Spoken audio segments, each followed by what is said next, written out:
Hello everyone. Today we will study SST in History, Chapter 19, India and the Outside World. So now we will study.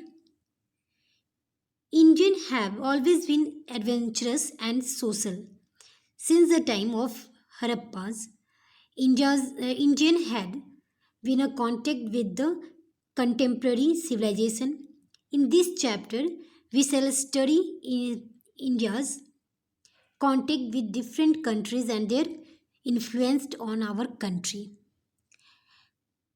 इस previous chapter में हमने बहुत सारे chapter में सब पढ़ा है कि इंडिया में कैसे सिविलाइजेशन हुआ, कैसे डेवलपमेंट हुआ और कितने सारे रूलर्स आए, कौन से रूलर अच्छे थे. अब हम इस चैप्टर में पढ़ना है कि कैसे इंडिया और आउटसाइड माने इंडिया के जो आसपास जितने भी कंट्रीज़ हैं उससे हम कैसे इंडियन मतलब कैसे उससे कांटेक्ट में आए और उनसे क्या क्या सीखें और इंडिया से वे जो अदर कंट्री हैं वे क्या सीखें. तो इस चैप्टर में हम उसके बारे में पढ़ेंगे. तो पहला है India's contact with the west. Our contact with Egypt and Mesopotamia civilization go back to the time of Harappans, nearly 5,000 years old.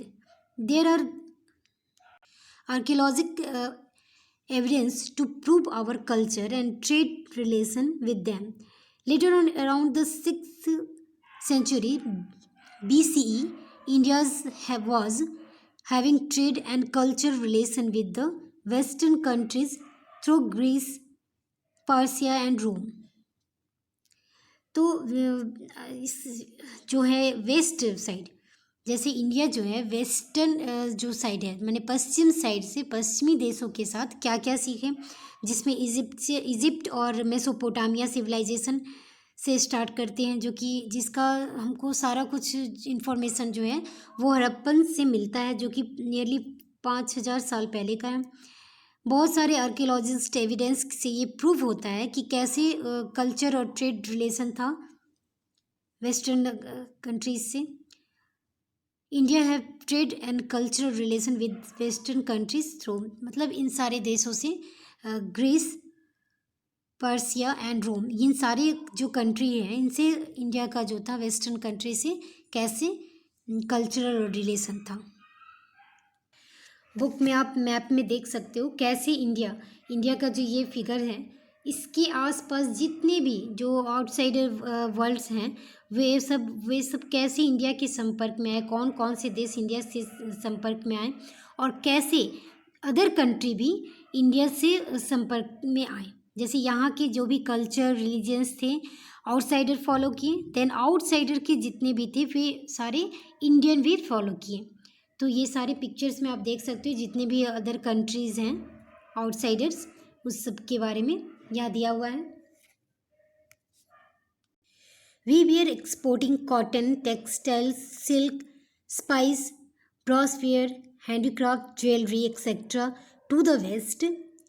This through big amount of gold from the West into our country. It was deplored by the Roman historians. Pliny had the advantage to stop and drain of Roman wealth of India. Buddhism also helped in creative culture and trade relation with the West. For example, missionaries were sent to many Western countries by Ashoka to propagate Buddhism.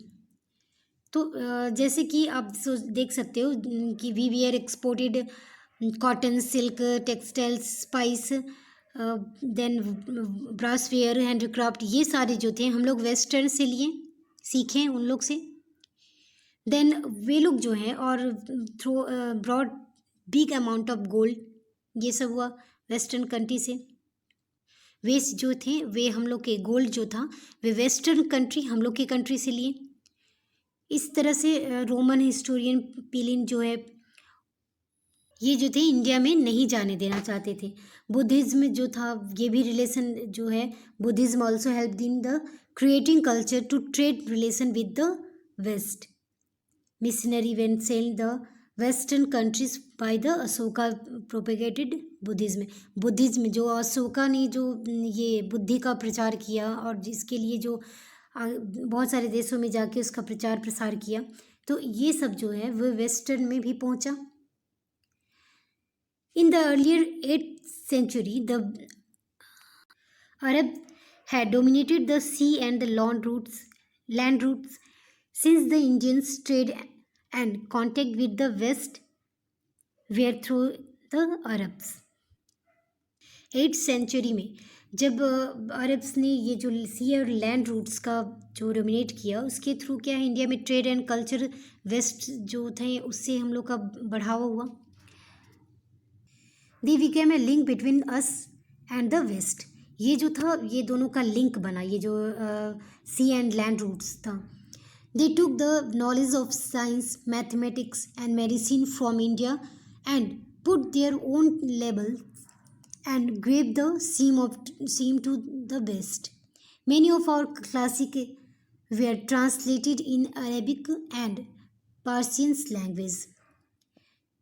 इस तरह से जो था वे जो थे मतलब other country जो western जो थे वे वेस्ट पार्ट के जो थे जितने भी कंट्री वो क्या थे इंडिया से जो था साइंस, मैथमेटिक्स और मेडिसिन ये सब जो उनसे लिए और अपना लेबल लगा के उसको गेप देते थे अपने में, और बहुत सारे जो क्लासिक थे हम लोग का वो भी ट्रांसलेट हुए अरबिक और पर्शियन से लैंग्वेज में।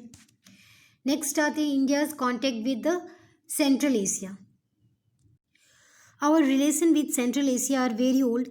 Our culture across the mountain reach far due to the policy of Dharma Vijay Yatra of Ashoka. Our relation with Khotan are very old. It was a very big center of Buddhist studies. There was the Gautami Bihar where 3000 Buddhist monks lived.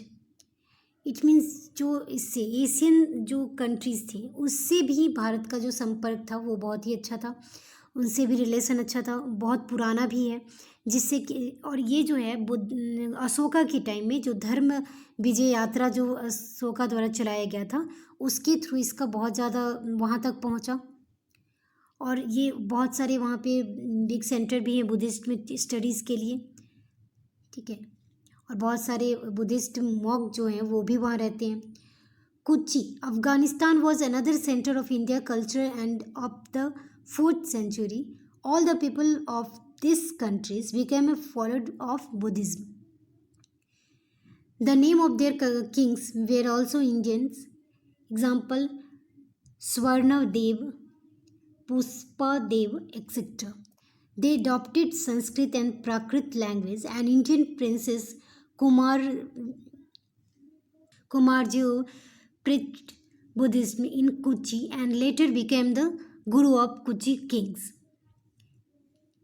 Qasahar, China, Angidhes and Kashgar, China were the other very important and big center of India culture. Many manuscripts of Sanskrit and Prakrit have been found there which provide and evidence of our relation and impact of our culture of them.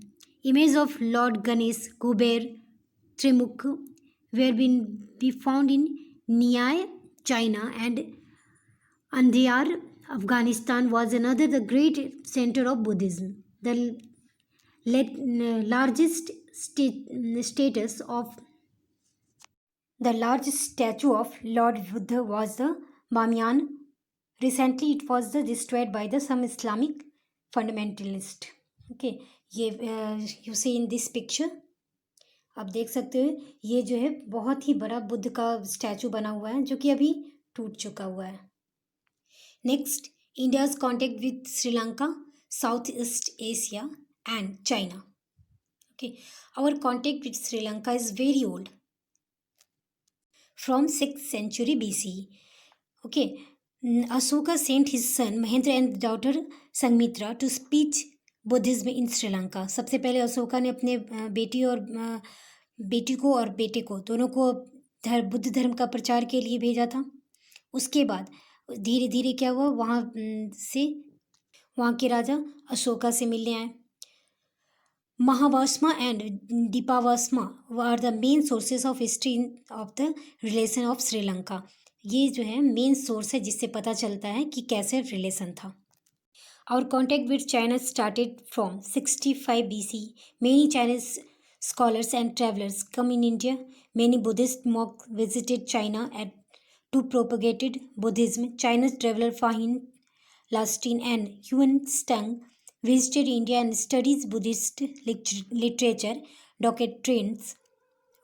They took away many Buddhism work to China. जो Buddhism धर्म था उसको प्रचार प्रसार के लिए China से भी यहाँ लोग आए और यहाँ के लोग भी वहाँ गए और इस तरह से धर्म के अकॉर्डिंग ही कॉन्टेक्ट बढ़ा. Then China was the first to invent paper, printing, and sculpture. India learned this art and from them. India has also learned the art of silk making from them. We are expert to cotton growing with the Chinese learn from इस. मतलब China के लोग जो थे paper printing और sculpture में expert थे तो उनसे इंडियन सीखे ये चीज़, ये आर्ट जो था, ये कला जो सीखे, और इंडियन से वे जो है कॉटन ग्रोइंग और ये सब चाइनीज सीखे. तो इस तरह से सीखने में भी दोनों के साथ कांटेक्ट बढ़ा. Next, our contact with Southeast Asia countries are also very old. Buddhism had already reached this country. Many Indian traders had also visited and settled there. Brahmadesh, Myanmar or Burma, Swarnadeepa, Java, Sumatra and Bali, Champa, Cambodia and Borneo. ये सब जो था हिंदू के का main colony था उस जगह पे साउथ ईस्ट एशिया में. Then Sanskrit was the main language. This provided by the inscription found there. In the caves of Borneo, 12 red stone images of Shiva, Ganesh, Nandi, Saka and Mahakal have been founded. मतलब ये सारे जो मूर्ति हैं ये भी वहाँ मिलते हैं जिससे कि इंडिया का वहाँ पता चलता है कि हाँ यहाँ भी इंडियन लोग थे और इन सारे धर्म को और इन सारे देवी देवताओं का पूजा भी करते थे. In Bali, the impact of Hindus' culture and religions can still be seen. Vishnu, Shiv, Ganesh, Rama and Krishna are worshipped every day. मतलब बाली में जो है इन सब धर्म के लोग और इतने धर्म के जो देवता हैं उनका भी पूजा किया जाता था. इससे पता चलता है. Java a magnificent stupas at Barabuddur built on top hill. माने बारोबुदूर ये जो पिक्चर आप देख रहे हो ये वहाँ पर बहुत ऊंचे ही हिल पर बना हुआ है. There is a big statue of Buddha and nearly 1500 Buddhist painting on it corridor. मतलब इसके जो कॉरिडोर में है इतने सारे जो बुद्धिज्म हैं वे जो पेंटिंग किए हुए हैं. इससे पता चलता है कि यहाँ पर जो भारतीय थे वो वहाँ गए हैं और वहाँ अपना प्रचार प्रसार किए हैं बुद्ध धर्म का. There are also many Shiva temple, Ramalila through puppet and other Hindus tradition and rituals are the still followed here. मतलब रामलीला ये सब जो है पपेट मतलब कठपुतली का जो होता था प्रचार प्रसार करने के लिए ये सारा कुछ यहाँ पर होता था. रामलीला का जो आयोजन होता था ये सब यहाँ पर होता था. There are the example of the great exchange of culture, art and architecture between two countries. ये सब जो है ये दो कंट्री के बीच का अच्छा जो संपर्क था ये बताता है. The reference of Champa is found in Vayu Puran. It was established in 192 CE. A grand Shiva Mandir has been built there. मतलब यहाँ पर शिव मंदिर भी है.